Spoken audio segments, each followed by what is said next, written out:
شروع کرتا ہوں اللہ تعالیٰ کے نام سے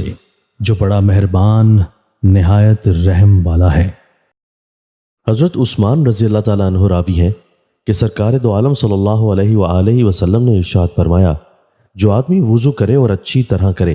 یعنی اس کے سنن اور مستحبات کی رعایت کے ساتھ، تو اس کے صغیرہ گناہ اس کے بدن سے نکل جاتے ہیں، یہاں تک کہ اس کے ناخنوں کے نیچے سے بھی گناہ نکل جاتے ہیں۔ حضرت ابو ہریرہ رضی اللہ تعالیٰ عنہ راوی ہیں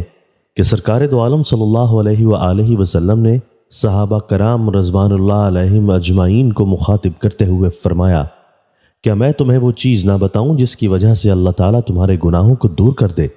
اور جس کے سبب جنت میں تمہارے درجات کو بلند کرے؟ صحابہ کرام رضوان اللہ علیہم اجمعین نے عرض کیا، ہاں یا رسول اللہ۔